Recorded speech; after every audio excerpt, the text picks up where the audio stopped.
अब आपको नरक जाने से बचना है कि नहीं? कौन कौन बचना चाहता है? मैं उपाय बता दूं फटाफट। देखो, हमने तो कोई ना कोई पाप किया ही होगा, जाने अनजाने में हमसे कोई ना कोई पाप तो बना ही होगा। तो बचने का उपाय क्या है? एक ही उपाय है बचने का। क्या? भगवान का नाम। किसने नाम लिया तो बच गया? कान्य कुब्जे ध्वज कश्चित दासी पति रजामिल नामना नष्ट सदाचारो दास्याः संसर्ग दोषितः। एक अजामिल नाम के ब्राह्मण थे। अजामिल पंडित था, ज्ञानी था, बड़ा विद्वान था। खुद की पत्नी थी, खुद शादीशुदा था, खुद की पत्नी बड़ी सुंदर थी।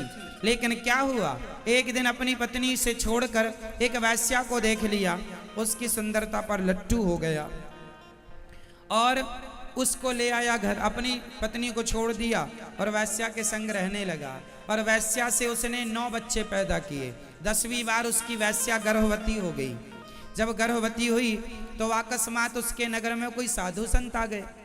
तो साधु संत आए तो गांव में किसी से पूछा कि भैया आज रात हम लोग रुकेंगे, बताओ किसके घर जाके रुक जाएं, कहाँ हम साधुओं की सेवा होगी। तो गांव के कुछ उत्पाती बच्चों ने बता दिया, आगे आगे अजामिल का घर है, वहां चले जाओ, बड़ी खातिरदारी होगी।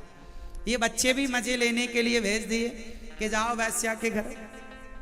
अब साधु लोगों को पता नहीं था कि अजामिल कैसा व्यवहार कैसा है, चरित्र कैसा है। साधु तो साधु है, चले गए।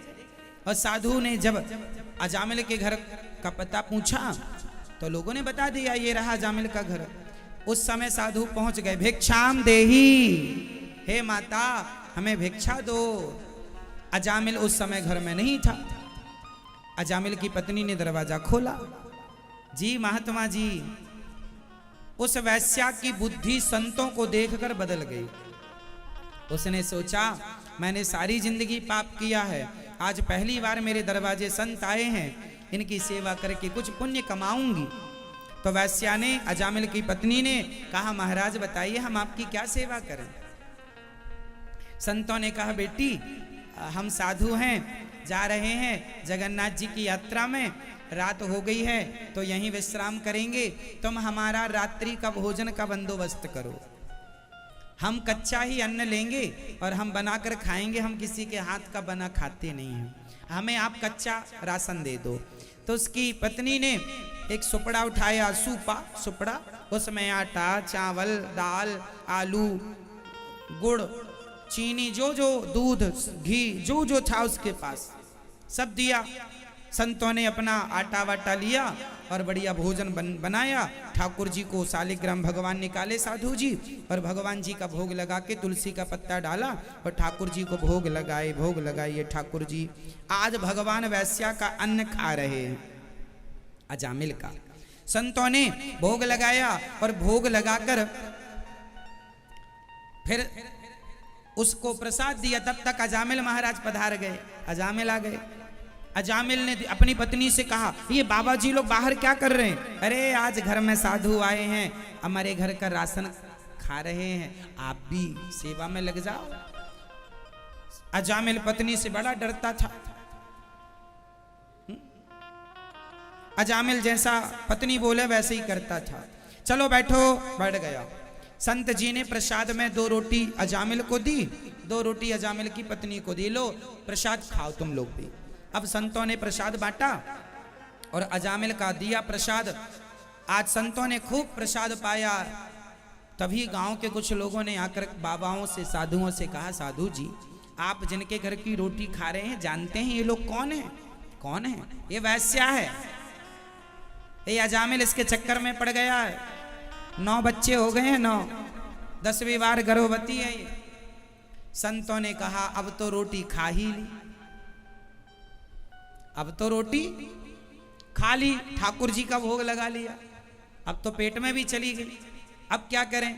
संतों ने कहा कोई बात नहीं, हम कुत्ता जिसकी रोटी खाता है ना तो रात भर चौकीदारी करके वो अपने मालिक की रोटी का हिसाब चुकाता है।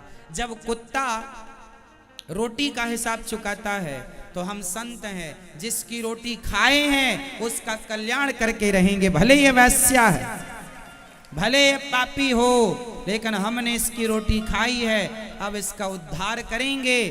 तुरंत बुलाया अजामिल की पत्नी को, अरे बेटी यहाँ आओ। संतों ने आवाज लगाई, हाँ हाँ महाराज जी क्या चाहिए? बोले बेटी हमने देख तेरे घर का भोजन किया है, अब हमें दक्षिणा दे। दक्षिणा? महाराज क्या लेंगे बताइए?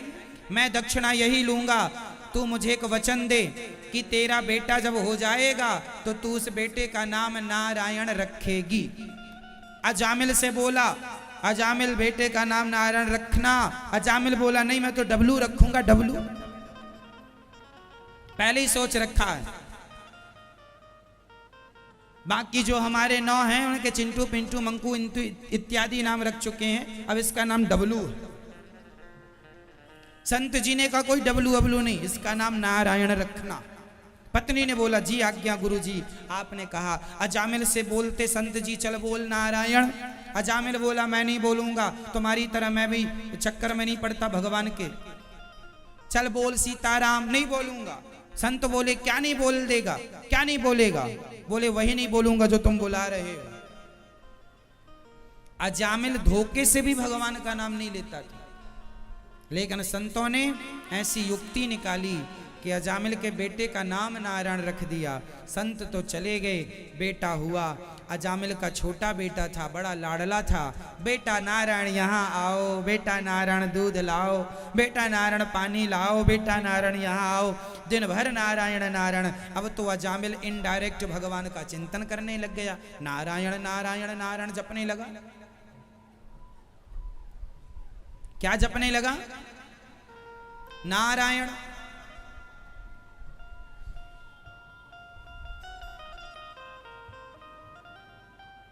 नारायणाय नारायण नारायण जपने लगा। अब एक दिन क्या हुआ, अजामिल को 88 साल पूरे हो गए जीवन के, मौत का समय आया तो यमदूत गण चले। यमदूतों ने अजामिल को ले जाना चाहा, डर गया अजामिल। पास में बेटा खेल रहा था तो अजामिल ने क्या बोल दिया, दूरे क्रीडन का सक्तम पुत्रम नारायणा वयम प्लावितेन स्वरेणोच्चै राजुहावा जितेन्द्रिय। अजामिल ने बोला हे नारायण, तो अजामिल के मुंह से निकलना था नारायण, तो निकल गया नारायणाय।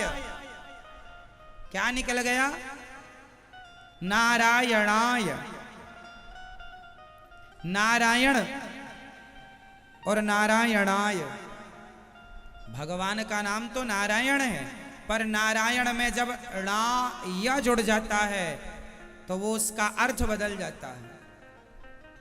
नारायण मतलब भगवान नारायण, और नारायणाय का अर्थ हो गया हे भगवान, हे श्रीमन नारायण, हे नारायण हमें बचाइए, हमारी सुन लीजिए, हमारी पुकार सुनिए। हे प्रभु, हे बैकुंठ पति, हे नारायण भगवान हमारी रक्षा कीजिए, हम आपकी शरण में हैं। ये णाय का अर्थ हो गया। तो अजामिल के मुंह से निकल आया नारायणाह्वयम्। तो नारायणाय जब निकला तो भगवान ने तुरंत पार्षदों को भेज दिया। इसलिए आपसे कहता हूं, हम लोग जो मंत्र देते हैं अष्टाक्षर मंत्र, उस मंत्र में 8 अक्षर में देखो, हमने आपसे कहा श्रीमन्नारायण चरणौ शरणं प्रपद्ये श्रीमते नारायणाय। यहां पर नारायणाय क्यों है? क्योंकि नारायणाय का अर्थ अलग है। नारायणाय नमः, हे नारायणाय, नारायण का अर्थ है भगवान नारायण, पर नारायणाय का अर्थ हो गया हे प्रभु हम आपकी शरण में हैं, हे प्रभु अब आपके सिवा हमारा कोई आधार नहीं है, आप हमारे रक्षक हैं, आप हमारी रक्षा कीजिए। उस परमात्मा को हे प्रभु हमें बचाइए, हे बैकुंठपति हमें बचाइए। अर्थ बदल गया। इसलिए श्रीमन्नारायण चरणौ, देखो श्रीमन्नारायण, यहाँ नारायण है, फिर चरणौ शरणम प्रपद्ये श्रीमते नारायणाय, इसलिए नारायणाय। तो नारायण भी कोई जपे तो अच्छा है, और नारायणाय कोई जपे तो भी अच्छा है। समझ गए? रामः, रामौ, रामाः, क्या अर्थ हो गया इसका? रामः मतलब एक राम, रामः रामू मतलब दो राम, और रामाः मतलब बहुत सारे राम। क्यों जी? यही तो हो गया, बहुवचन हो गया। तो है वही राम, पर रामाः बोल दिया तो बहुत सारे, मतलब एक बार रामाः बोल दिया तो बहुत सारे राम बोलने का पुण्य प्राप्त हो गया। इसलिए रामः, रामौ, रामाः।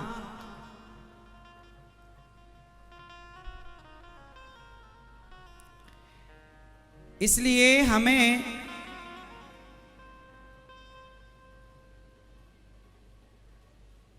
भगवान का नाम जपना चाहिए।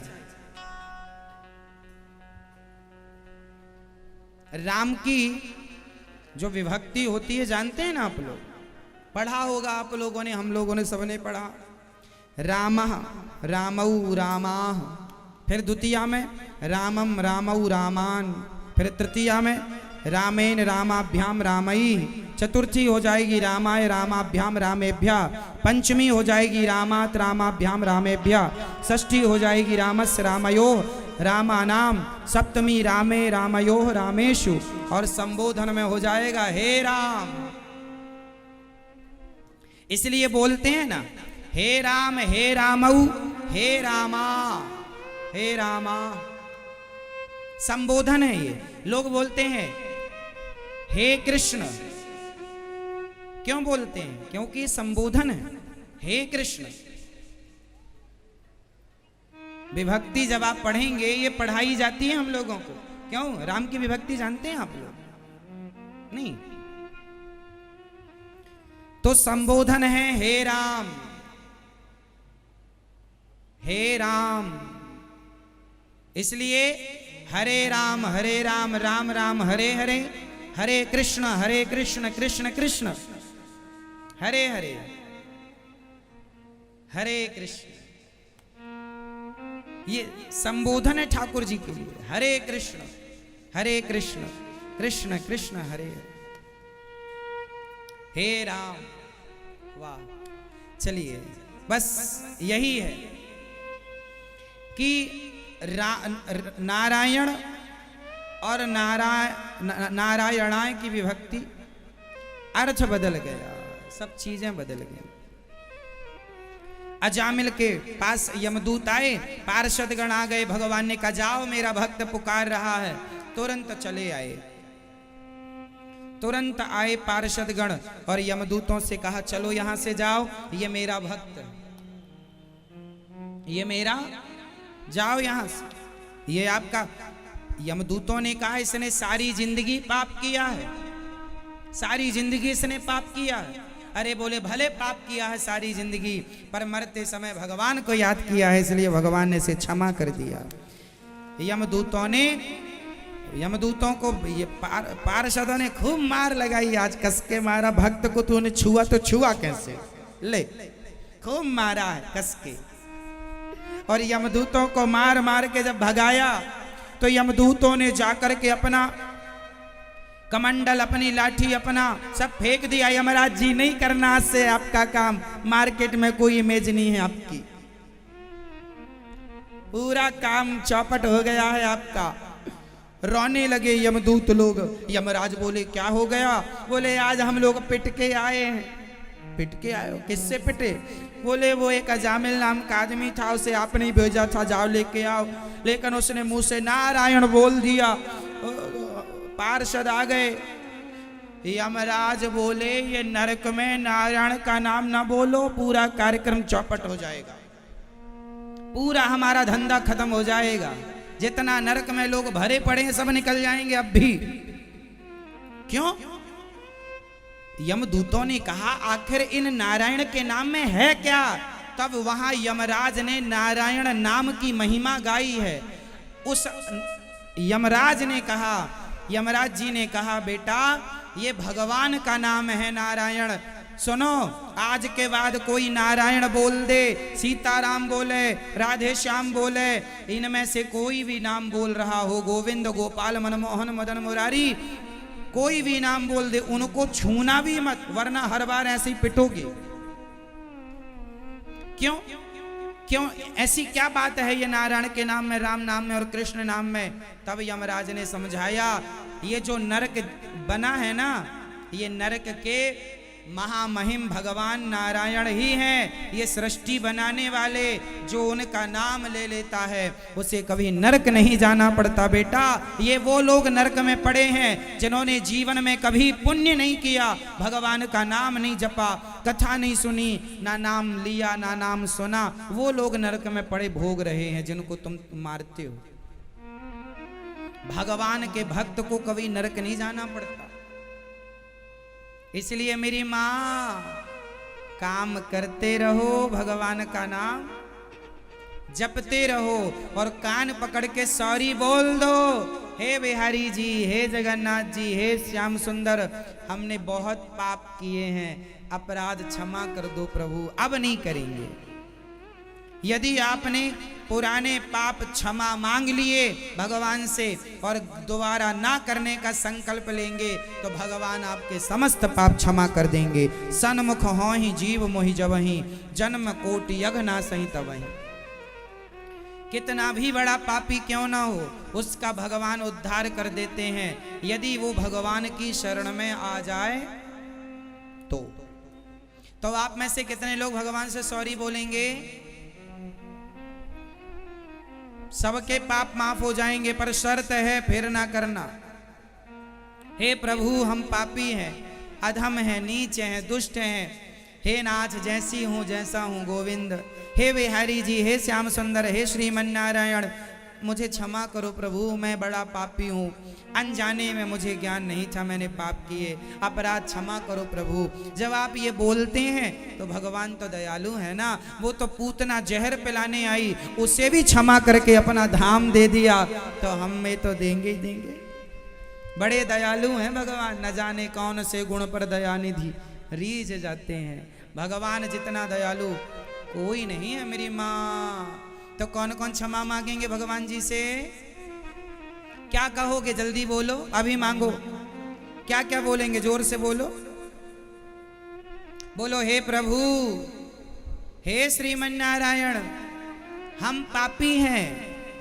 जोर से बोलो, हम पापी हैं, हम अधम हैं, नीच हैं, दुष्ट हैं, हे नाथ जैसे हैं हम आपके हैं, हमारे अपराधों को क्षमा कीजिए, हमें भक्ति का दान दीजिए, हमारे मन को, हमारी बुद्धि को पवित्र कीजिए। हे श्रीमन नारायण, मैं आपको कभी भूलूं नहीं। हे बिहारी जी, मैं आपको कभी, हे जगन्नाथ जी, मैं आपको कभी भूलूं नहीं। ऐसा रोज बोला करो, क्षमा मांगा करो, अपराध तो हो ही गया है भाई। कोई गलती करने के बाद सॉरी कह दे तो माफी मिलती है कि नहीं? हाँ या ना? गलती सबसे होती है, हो गई है तो आप माफी मांग लो ना भगवान जी से। मरने के पहले पूरा माफी मांग लेना और अभी से गलतियां करना छोड़ दो। और मरने के पहले माफी मांग के मरना, नहीं मांगोगे तो माफ नहीं होंगी, फिर वो गलती का दंड भोगने जाना पड़ेगा। पता नहीं किसी योनि में जाके भोगना पड़ेगा, कोई पता नहीं। अजामिल का भगवान ने 88 साल की उम्र के बाद उसने 12 साल और भगवान का भजन किया कि जब उसने यमदूतों ने, पार्षदों ने उसे छोड़ दिया था, अब अजामिल समझ गया कि जब मैंने एक नाम ले लिया तो ये गति है। सब छोड़ छाड़ के उसके अंदर वैराग्य आ गया और खूब उसने भगवान का चिंतन किया। 100 साल की उम्र में मरकर भगवत धाम चला गया। ये भगवान के नाम की महिमा है। 88 साल में ये घटना घटी अजामिल के संग। 12 साल का समय और मिला और पूरा 100 साल का होते पर भगवत धाम को गया। तो ये देखो बुढ़ापा आ गया, अब पूर्ण रूप से भगवान में लग जाओ। अब लापरवाही ना करो, तुम्हें बहुत ज्यादा दंड भोगना पड़ेगा। अब लापरवाह बने तो